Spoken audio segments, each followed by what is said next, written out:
quieres ser padre, madre, criar niños felices, que sean hombres de bien, mujeres de bien, pero no a costa de ti y de tu salud y de tu bienestar y de tu paz, sobre todo de tu paz.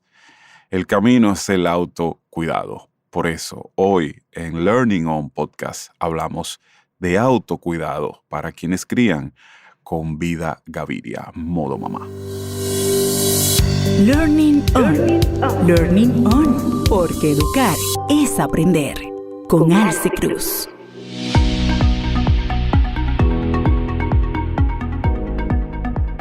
Hola a todos, yo soy Alci Cruz, esto es Learning On Podcast desde Santo Domingo, República Dominicana. Gracias por permitirnos conectar con ustedes a través de las plataformas de audio y de nuestro website learningon.org. Te invito a registrarte gratuitamente en nuestra página y así podrás recibir contenido exclusivo y las informaciones de eventos que estamos haciendo próximamente. El episodio de hoy es sumamente interesante. ¿Cuántas veces queremos criar y no nos damos cuenta de que lo hacemos a costa de nosotros? Autocuidado para padres y madres de hoy. Y para hablar de este tema, cuento hoy con una amiga querida invitada, @modomamá en redes, venezolana, dominicana y todas las anteriores, Vida Gaviria. Bienvenida de nuevo, Vida. Gracias, Alci. Feliz de estar aquí otra vez. Otra vez. Así y es. rápido que fue. Y rápido. ¿Qué es autocuidado, Vida? Bueno, definitivamente esto tiene que ver mucho con el tema que abordamos la última vez, que es el tema de límites. Cómo yo ejerzo protecciones para conservar quizás la responsabilidad que tengo más grande conmigo mismo o conmigo misma, que es mi salud emocional o mi salud mental. El término de autocuidado quizás es la otra cara de la moneda del término burnout, que fue un síndrome que se describió luego de la revolución industrial, cuando las personas pasaron a vivir jornadas laborales excesivas. Que es real, no es cuento. Que es real y empezaron a mostrar síntomas colectivos. Esto llamó la atención de los investigadores y dijeron, bueno, esto no es casual, esto definitivamente responde a una causa común, y es que el excesivo trabajo físico en ese caso trae consecuencias. Resulta que esto se describió en una población donde era muy fácil visibilizar la causa, era trabajo excesivo. Pero una población altamente vulnerable son las madres. Y las madres latinas, debo decir como subtítulo, creo que son todavía más vulnerables. Totalmente. Porque nosotros partimos de la creencia, que es un introyecto que no cuestionamos, de que la buena madre es la madre sacrificada. Sí, una mártir. Cuando viene el Día de la Madre, empezamos a ver mi mamá que se quitó el pan de la boca por nosotros, mi mamá que se fue a trabajar y nos mandaba todos los meses, mi mamá que trabajaba tanto que no nos veía y solamente vivía para mandarnos dinero. Como que mejor madre a mayor sufrimiento. Sí, y el sacrificio, lejos de ser un servicio, lejos de ser un regalo, lejos de ser una entrega voluntaria, es algo que tiene como un mal sabor, es como un sabor amargo que acompaña todo esto. Entonces, si yo tengo tatuado en mi ADN que para yo ser una buena madre o un buen padre me tengo que sacrificar, por supuesto que en mí va a estar validado que yo me descuide en nombre del amor. Claro. Entonces, fíjate qué profundo es todo esto, porque cuando empezamos a invitar a mamás y a papás a ejercer acciones concretas para cuidarse, empiezan a salir todas estas creencias. Yo tengo un evento que se llama Mi Día Merecido, que es un retiro que dura todo el día para mamás. Los papás siempre piden la versión para papás, pero esa la tienes que hacer tú, Alci. No puedo ir yo a hablar a los papás. Tiene que ir un papá, tiene que ir un modo papá. Coming soon.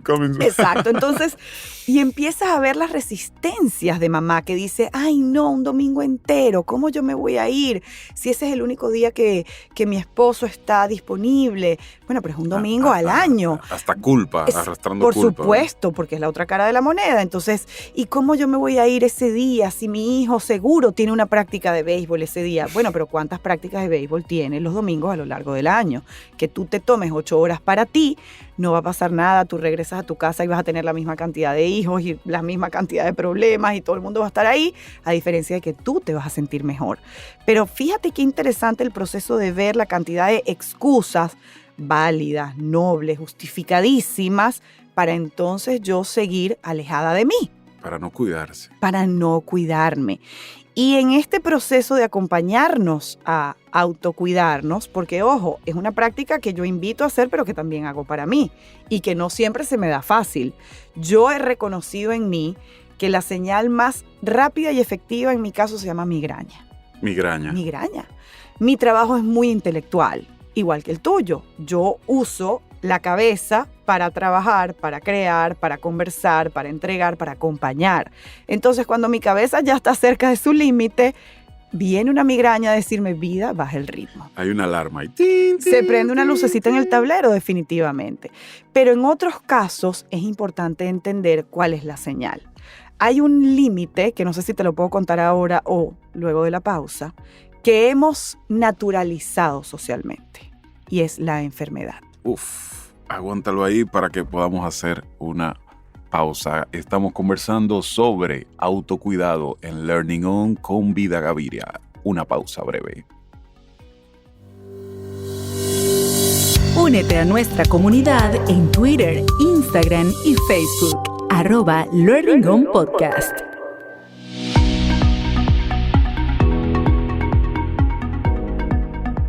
Continuamos en Learning On Podcast. Estamos hablando de autocuidado para padres y madres de hoy con Vida Gaviria, @modomamá.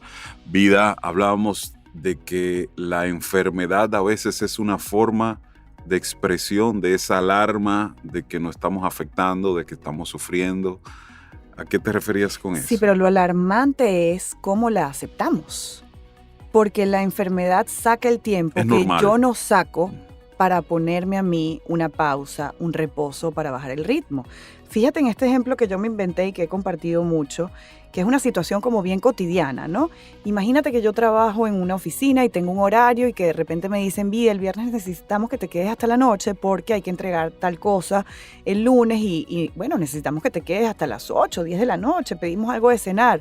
Y resulta que ese día yo tenía cita con mi terapeuta a las 6 de la tarde porque a esa hora ya yo he salido del trabajo. Imagínense estas dos situaciones, que yo le diga a mi jefe o a mis compañeros de trabajo, qué pena, pero no me voy a poder quedar porque tengo cita con mi terapeuta. ¿Qué cara pondría? Un jefe latino, un jefe que está orientado a la productividad, con presión de resultados, que está pensando, pero Vida, hay personas detrás de tu puesto, ¿cómo tú te vas a dar este lujo? Ok, ¿cuál sería la cara del jefe si yo le digo, no puedo porque tengo una gastritis que ya se está volviendo erosiva y tengo cita con el gastro porque me van a hacer análisis para ver si me tienen que medicar porque quizás incluso están hablando de operar, de cirugía y de un reposo y una licencia? El mismo jefe dirá, claro, ve, tienes que ir, no faltes a la cita. La enfermedad vino a poner la pausa que yo no supe poner. Entonces, lamentablemente, sobre todo para las mamás latinas, la enfermedad es ese límite que obliga al autocuidado. Todos sabemos cómo tenemos que autocuidarnos.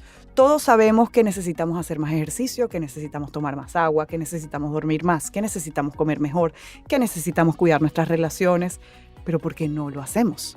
Porque tenemos un cuerpo demasiado noble, que nos lleva, que nos trae, que sube, que baja, al que le pedimos siempre de más. Que nos aguanta. Que nos aguanta, que nos sostiene, que ha sostenido la vida si hemos tenido embarazos y al que realmente poco le honramos y le agradecemos. Entonces, para alejar la enfermedad, yo tengo que ejercer salud preventiva. ¿Cómo? Cuidándome. Claro. Porque si no me voy a fundir.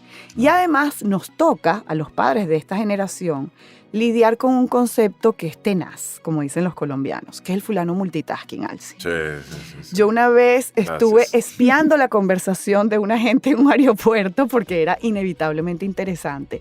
Y el señor decía, es que el multitasking es contra natura, porque En estos días yo vi una publicidad que decía, hiperconéctate, aumenta los datos, aumenta los megas, está en todas partes, pero es mentira. Es la ilusión de que yo voy a estar en más sitios, pero es que resulta que mi cerebro no se ha clonado ni ha crecido, sigue siendo el mismo, mi Exacto. cuerpo sigue siendo el mismo, la cantidad de horas al día en que yo estoy despierta siguen siendo las mismas. Y como yo te decía al principio, ¿por qué no has hecho un podcast? Porque no puedo estar en todo. Si yo quiero hablar en un podcast, tú me invitas a Learning On Podcast.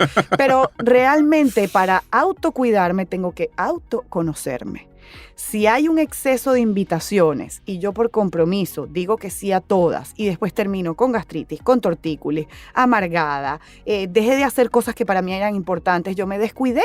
Claro. Yo dije que sí a una cantidad de cosas que supuestamente me iban a revertir un beneficio y estoy ahora pagando una factura muy alta. Claro, y relacionemos esto con la labor de crianza. Es decir, voy en desmedro de mí mismo teniendo la gran tarea de que significa criar hoy en día, ¿verdad? Y la gente relaciona, perdona que te interrumpa, pero el autocuidado con egoísmo.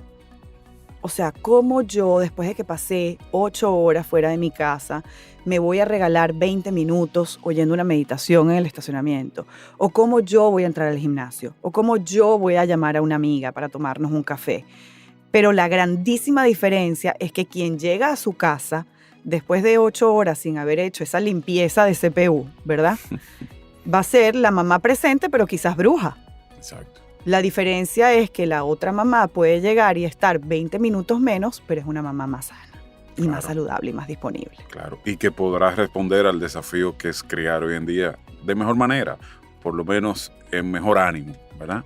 Y tips, y si vamos como aterrizando y damos tips, ¿cuáles serían tips, cositas concretas como para poder darnos ese autocuidado? Hay un autocuidado que es muy efectivo, que es el autocuidado que viene de afuera hacia adentro, el físico. Porque nosotros nos movemos en este estuche que se llama cuerpo, que tiene memoria, que está compuesto por unas células y que registra todas las emociones que nosotros vamos viviendo a lo largo del día. Cuando tú has tenido un día malo y llegas a tu casa, tu cuerpo lo refleja. Tú estás tenso, quizás te duelen las Claro. articulaciones, estás rígido. ¿Qué te duele cuando estás Irritable. tenso? El cuello que sostiene tu cabeza, la espalda que sostiene tu cuerpo. Entonces, probablemente yo puedo darme ese autocuidado moviendo el cuerpo. Un trabajo terapéutico que no pasa por la narrativa de contar aquello que me pasó, que me dolió, es hacer yoga, es bailar, es caminar, es mirar la naturaleza. Y esto pareciera un cliché, pero es que en esta vida moderna, que tiene más de moderna que de vida, como dice la filósofa Mafalda, a veces ni siquiera sabemos en qué fase de la luna estamos porque no hemos visto el cielo en 4 días. Claro. Porque además intento verlo y lo que hay son cables, semáforos, techos, luces, azoteas, grúas, vallas. Wi-Fi. Sí, entonces tomarnos periódicamente, y incluso hay apps. Ujú. Dentro del autocuidado yo recomiendo alejarnos un poco de los dispositivos, pero bueno, incluso hay apps que cada tanto te dicen, haz una pausa O sea, de 1 minuto, de 2 minutos, respira, toma conciencia. ¿Hace cuánto tomaste agua? ¿Tu cuerpo necesita hidratarse?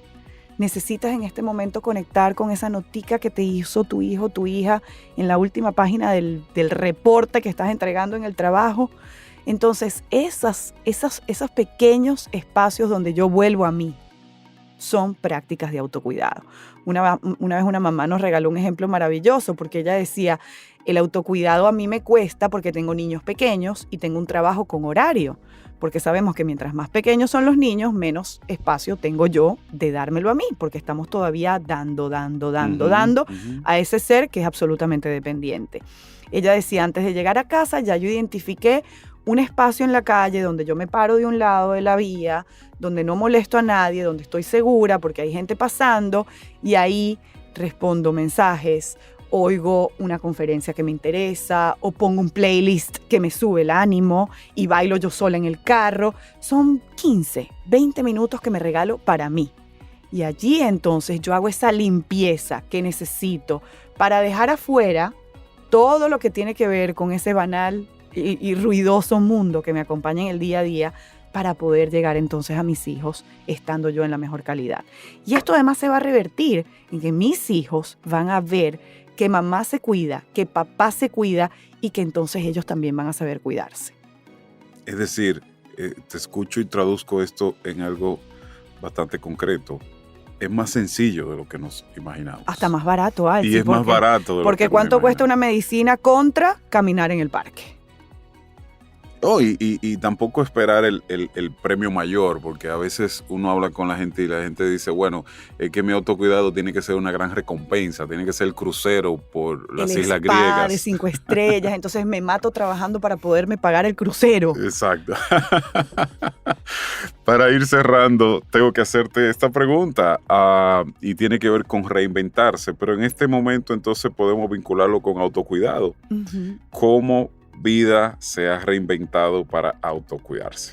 Bueno, vuelvo al ejemplo que te dije al principio de que físicamente yo he identificado que mi lucecita en el tablero se llama migraña. La migraña. Y yo tengo conviviendo con esa lucecita desde los 13 años y tengo 44. Entonces, bueno, ha sido un largo camino de entender a qué viene a mostrarme. Y en ese proceso he probado distintas cosas. Y yo creo que lo que más resultado me ha dado ha sido conocer cómo reacciona mi cuerpo a los nutrientes que entran en mi cuerpo. Y con nutrientes no solamente me refiero a alimentos, a las ideas que entran en mi cabeza, a los ruidos que entran a mis oídos, a las imágenes que entran a mis ojos. Entonces yo cuido mucho lo que veo, lo que oigo, lo que como, con quién me relaciono. Y alguien podría decir, pero qué egoísta, ¿cómo tú no vas a estar enterada del dolor del mundo con estas crisis que estamos viviendo? Yo entiendo que para mí es más saludable leerlo que verlo, por ejemplo, o que oírlo, que yo soy mucho más de ayuda si yo estoy bien, no tengo que empaparme del dolor del otro para ayudar al otro. Entonces yo creo que a manera de entender cómo nos reinventamos para autocuidarnos, no esperemos una señal costosa. Vamos a autoconocernos, a aplicar límites claros y en esa relación conmigo entender que yo soy la persona que más me tiene que querer, porque soy con la que voy a estar el resto de la vida. Así es. Magnífica conversación con Vida. Gracias, Vida. Mil gracias, de verdad. Buenísima y no solamente buenísima. Yo creo que todo el que está escuchando este episodio tiene que terminar de escucharlo pensando y decidiendo cómo se va a cuidar más. Ojalá que sea así. Qué tiempo te vas a regalar, qué recompensa pequeñita y sencilla de atención a ti mismo, a ti misma te vas a dar. Y Learning On precisamente puede servir de autocuidado y puede servirle a otro con quien compartas este episodio. Nos vamos a encontrar en un próximo episodio. Los invitamos a todos a seguirnos en nuestras redes sociales, @LearningOnPodcast.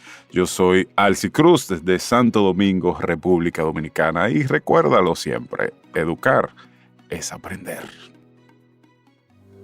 ¿Quieres recibir contenido exclusivo? Regístrate gratis para recibir el newsletter ingresando a learningon.org.